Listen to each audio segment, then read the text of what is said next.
Okay, so I'm going to be installing a Forever Sharp steering wheel kit on my 77 Ford.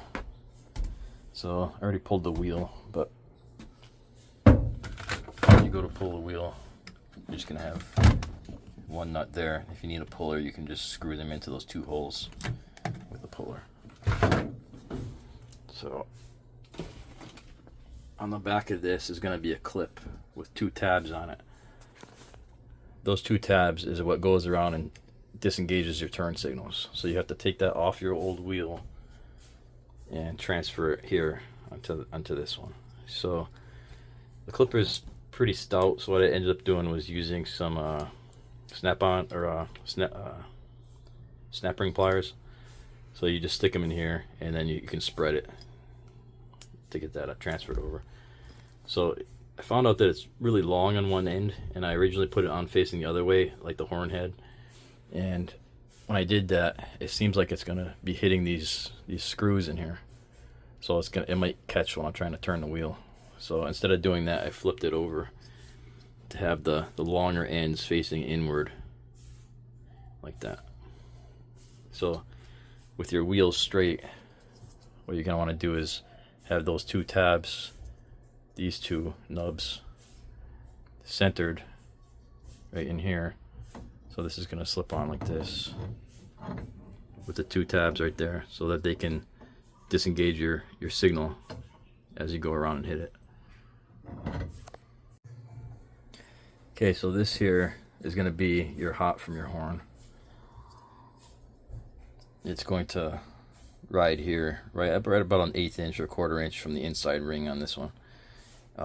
This thing didn't come with any instructions, so I'm just trying to figure it out here. So yeah, I put a little bit of dielectric grease on that 1/4 inch area where it rides.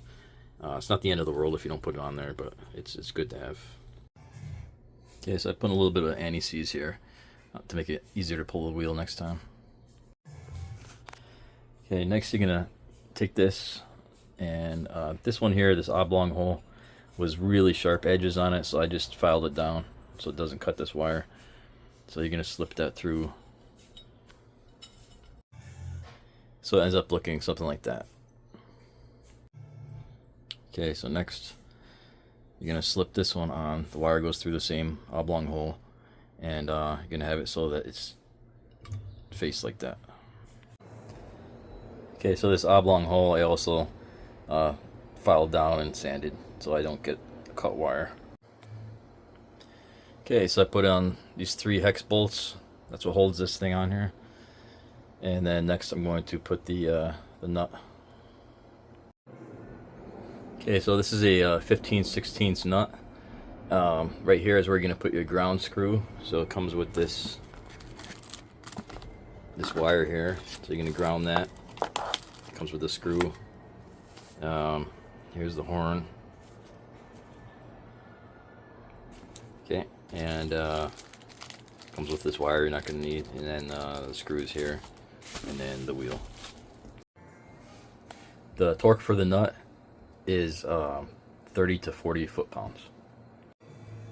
Okay, so try to get your steering wheel straight, and you're going to line up these screws here, fish the wire through, and then on the back you're going to have the 2 connectors there to wire up. So the center, the one that's closer to the center, not that it matters, but there is one drawing that shows that that's the hot, and then the other one's the ground.